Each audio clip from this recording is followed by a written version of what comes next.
La situation de débâcle actuelle de la Jirama est due à la politique de gestion de l'État d'après le syndicat des travailleurs de la Jirama, qui célèbre ce jour le 20e anniversaire de sa création. Représentée par son avocat, Fanny Suirnev a déposé une requête en invalidation de la candidature du président Andras Wiln en 2018 auprès de la Haute Cour constitutionnelle ce jour. La HCC disposera de 2 jours pour répondre à cette requête, selon son avocat.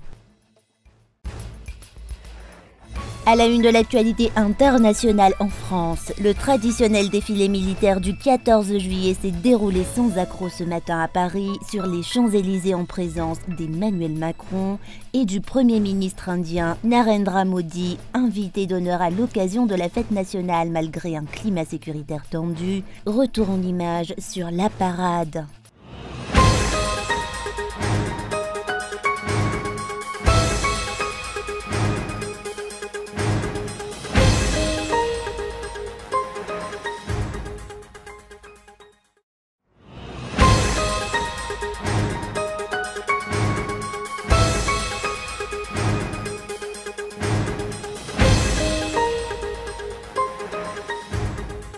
La situation de débâcle actuelle de la Jirama est due à la politique de gestion de l'État d'après le syndicat des travailleurs de la Jirama, qui célèbre ce jour le 20e anniversaire de sa création.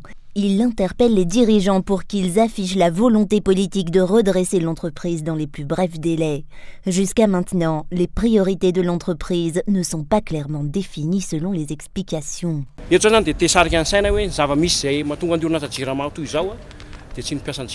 Si la Jirama se trouve dans sa situation actuelle, ce n'est pas dû aux employés, ni aux syndicats, mais à la politique de l'État. La Jirama est gérée comme une société d'État. Il faut que les dirigeants prennent leurs responsabilités le plus vite possible pour redresser la barre.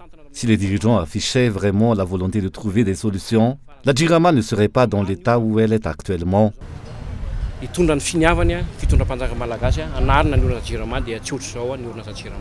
Le syndicat a aussi fait valoir qu'il existe des ressources humaines compétentes, notamment au sein de la Jirama, et refuse toute idée de privatisation de l'entreprise. Le syndicat SEM s'oppose à toute privatisation directe ou indirecte de la Jirama. Nous ne voulons pas que l'on donne ou que l'on vende nos infrastructures et tout le travail que nous avons accompli à quelqu'un d'autre. Le personnel de la Jirama est compétent et a des responsabilités dans son redressement. Force est de constater que jusqu'ici, aucune des promesses des dirigeants et des responsables, aussi bien en faveur des consommateurs que des employés pour résoudre les problèmes de la Jirama, n'a été réalisée. La population vit dans l'obscurité à cause de l'absence de prise de responsabilité des dirigeants. Une meilleure gestion et une stratégie bien menée pour l'utilisation des ressources naturelles telles que l'énergie solaire, hydraulique et éolienne auraient pu atténuer les problèmes énergétiques actuels.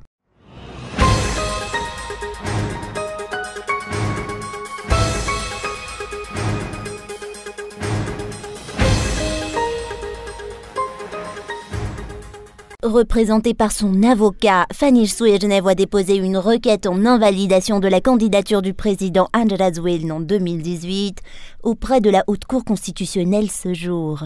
La HCC disposera de 2 jours pour répondre à cette requête selon son avocat. Cette procédure est légale et tout à fait valide en dépit de la reconnaissance des résultats des élections de 2018 par la communauté internationale, a-t-il expliqué ce jour. La communauté internationale a certes reconnu les résultats de ces élections, sauf que la constatation d'irrégularité dans les dossiers fait partie des faits nouveaux, notamment la nationalité étrangère du président Andras Wiln, qui justifie le dépôt de cette requête ce jour. Cette requête s'est faite maintenant, compte tenu du fait que ce n'est que maintenant que ce fait est porté à notre connaissance. En ce sens, cette procédure est légale et valide, tant dans le délai que dans sa teneur. Il s'agit de la seconde plainte déposée par l'avocat de Fanny Suirnev au nom de cette dernière. La première plainte est une plainte au parquet relative à la nationalité française du président de la République malgache. Nous avons déposé cette plainte au parquet au lieu de la remettre à la Haute Cour de justice Pour une raison simple. La Haute Cour de justice traite les dossiers de mise en accusation des hauts fonctionnaires et des hauts responsables malgaches. Aucun individu de nationalité étrangère ne peut être jugé par la Haute Cour de justice.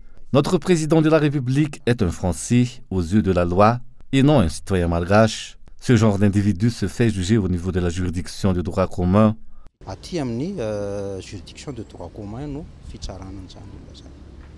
Tous les citoyens qui ont voté en 2018 ont le droit de déposer une plainte similaire à celle déposée par Fanny Swirnev à travers son avocat auprès de la HCC selon les explications reçues.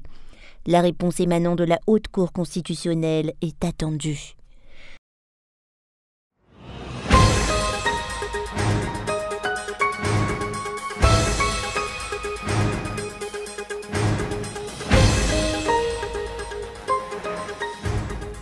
Le CTM, le GEM et le CIM réclament la nomination d'un nouveau directeur général de la CNAPS pour rétablir la structure originelle et le bon fonctionnement de cet établissement public national. La situation qui prévaut engendre des difficultés pour les usagers et les travailleurs affiliés à la CNAPS, ainsi que des pertes financières, notamment face à la clôture des locaux de la CNAPS, due à la grève des syndicats des employés à l'heure actuelle. Les retraités et les bénéficiaires d'allocations familiales en sont les principales victimes, ainsi que ceux qui ont des dossiers en cours pour bénéficier d'une affiliation à la CNAPS. Or, les employés et les employeurs sont les détenteurs des financements de la CNAPS de par leurs cotisations mensuelles.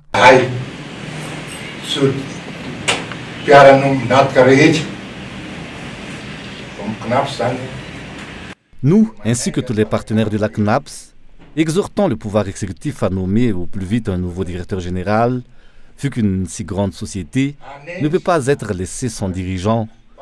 Les dirigeants souffrent de cette situation. Il en est de même pour le personnel. Le personnel n'est pas payé.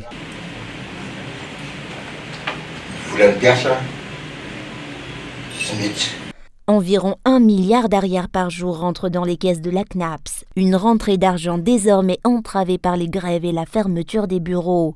Les structures actives au sein de la CNAPS ne sont pas en mesure de répondre aux réclamations du personnel de la CNAPS, a déclaré ce jour le président du conseil d'administration de cet établissement public national.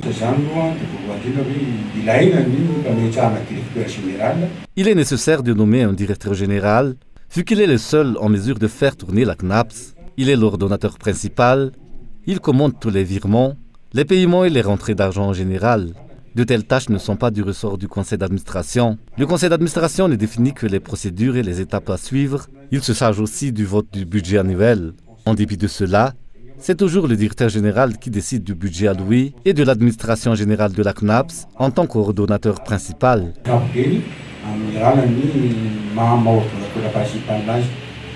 Le conseil d'administration de la CNAPS a décidé de rappeler tous les employés pour que ces derniers reprennent rapidement leurs postes respectifs. L'impératif demeure le fonctionnement de la CNAPS et la résolution des problèmes que rencontre actuellement cet établissement public, et non la sanction ou la réduction au silence des manifestants selon les explications reçues.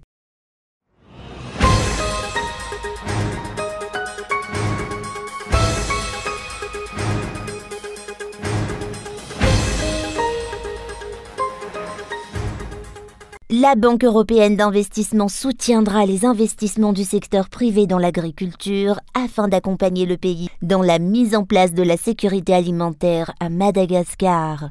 Le vice-président de la BEI, Ambroise Fayol, qui sera en visite à Madagascar du 17 au 18 juillet prochain, mettra en évidence les progrès réalisés dans le cadre du projet pour l'électrification des zones rurales par le biais de l'installation de mini-réseaux solaires. Une initiative qui a été annoncée en janvier 2023.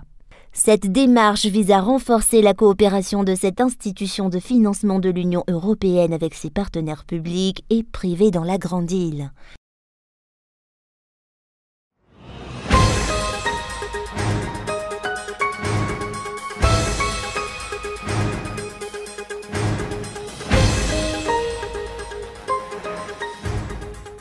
La prolifération de drogues dures, dont l'héroïne et la cocaïne, est un cas social d'envergure que Madagascar n'arrive pas à maîtriser, dénoncent les médecins traitant les cas d'addiction à la drogue dure à l'hôpital de Tomasne. Chaque ministère au sein du gouvernement a une part de responsabilité dans la lutte contre la propagation des stupéfiants dans le pays. À Tomasne, la prise de drogue dure injectable est récurrente, dont la prise de clonazepam qui à l'origine est un traitement d'urgence de l'état de mal épileptique, mieux connu dans le pays comme le Handube ou l'épilepsie. Le recours à l'héroïne et à la cocaïne augmente aussi chaque année, selon une enquête menée par des responsables locaux.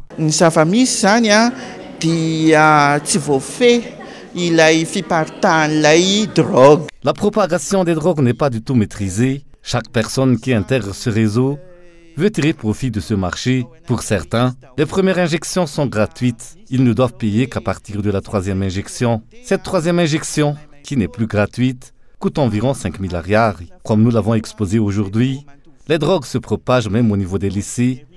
Des lycéens s'injectent de l'héroïne à l'heure actuelle.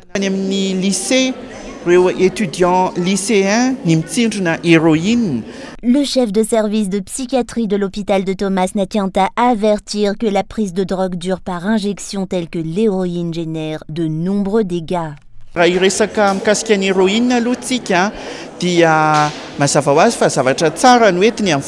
En ce qui concerne l'héroïne, il est clair que cette drogue procure des sensations agréables au départ, mais ce n'est que pure tromperie et mystification. Les addicts décrivent les sensations que cette première dose procure comme étant similaires à un orgasme, sauf que cette sensation est décuplée, elle serait 4 fois ou 5 fois plus intense. Cette sensation d'euphorie n'est pourtant que de très courte durée. Dès que ces effets se dissipent, le sujet se met immédiatement à la recherche d'une nouvelle dose. Il faut savoir que dès que les effets de cette drogue se dissipent, les larmes du sujet coulent. Il vomit, il a la diarrhée. À partir de ce moment, le drogué devient victime de stress et d'anxiété continuelle. Il ne dort plus. Ainsi, le corps se met à la recherche d'une nouvelle injection, vu qu'il est ici question de drogue dure et non de cannabis. Parmi les premiers responsables de la lutte contre la propagation des stupéfiants à Madagascar figure le ministère de l'Intérieur, en charge du contrôle et des fouilles de chaque marchandise et conteneur qui arrivent au port de Tomasne. Le ministère de l'Éducation nationale, quant à lui, se doit de mener une campagne de sensibilisation concernant les effets néfastes de la prise de stupéfiants sur l'être humain, notamment sur les jeunes. Une conférence portant sur les résultats des recherches effectuées par la Société malgache de psychiatrie sur la prise de stupéfiants et sur l'addiction comportementale s'est tenue ce jour. À noter que l'addiction aux réseaux sociaux et aux jeux vidéo font partie des addictions comportementales.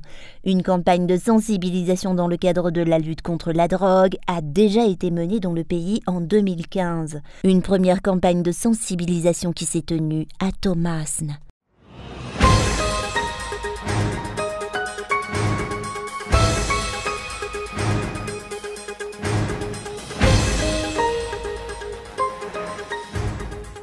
Les étudiants sortants doivent généralement trouver eux-mêmes un stage relatif à leur filière et à leur spécialisation. Mais normalement, cette tâche incombe aux universités selon le ministère de l'Emploi et de l'Enseignement technique. Une déclaration faite ce jour à l'occasion de la Journée mondiale des compétences des jeunes, qui a été marquée ce jour avec l'OIT, l'Organisation internationale du travail. Une formation visant à aider et à soutenir les jeunes chômeurs, ainsi que les jeunes détenteurs de projets, mais qui se heurte à de nombreux obstacles, s'est tenue à cette occasion. L'absence de stage et le chômage est l'un des principaux problèmes que rencontrent les jeunes malgaches à l'heure actuelle. L'État malgache détient une grande part de responsabilité dans le développement de l'entrepreneuriat et de la création d'emplois pour les jeunes à Madagascar. Cela implique néanmoins une formation, le coaching et l'orientation qui permettront aux jeunes de trouver leur voie et leur vocation est donc nécessaire. De nombreux jeunes gaspillent de nombreuses années pour poursuivre des études supérieures. Or, ils se retrouvent dans une impasse lorsque vient le moment d'intégrer le monde du travail.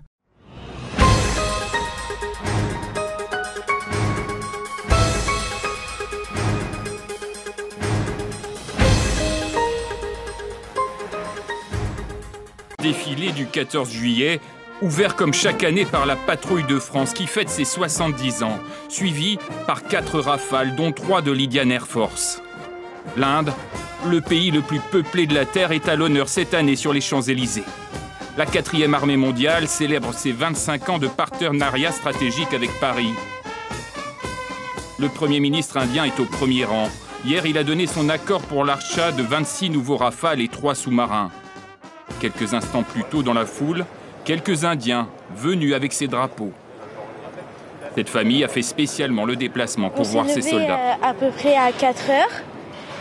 Après, on est venu en voiture et on était heureux de venir parce que comme c'était la première fois. C'est une grande fierté. Pourquoi ? Parce que ça, c'est la France, c'est un grand pays. Autre mise à l'honneur, 6 lycées militaires africains partenaires de la France, dont la Côte d'Ivoire et le Sénégal. Après les grandes écoles militaires comme Saint-Cyr, les premiers régiments de l'armée de terre défilent fièrement au pas, sous le regard admiratif de certains spectateurs. C'est mon côté patriote, on va dire, qui me force à venir à ce moment-là, en fait, voir un peu les gens qui nous protègent, quoi. C'est un moment que je trouve très beau, très solennel. Enfin, c'est un moment de réunion, de communion. C'est vrai que c'est très agréable à vivre. Sur les Champs-Élysées, les légionnaires sont très applaudis, suivis des motards de la gendarmerie et des premiers blindés de l'artillerie. Pour incarner l'aide militaire française à l'Ukraine, ces canons César et des blindés AMX-10 défilent tour à tour. Un 14 juillet aussi un peu spécial cette année, nous disent certains spectateurs, qui intervient quelques jours après les nuits d'émeutes. Je pense que c'est toujours quelque chose à voir, et d'autant plus en ce moment, avec les tensions qu'il y a actuellement. De voir qu'on est tous unis. C'est un peu compliqué en ce moment en France, donc ça fait du bien de se retrouver tous ici. Cette année, le gouvernement rappelle aussi avec ce 14 juillet qu'il a donné plus de moyens à son armée. Une enveloppe de 413 milliards d'euros a été votée jusqu'en 2030, 40% d'augmentation, une hausse inédite.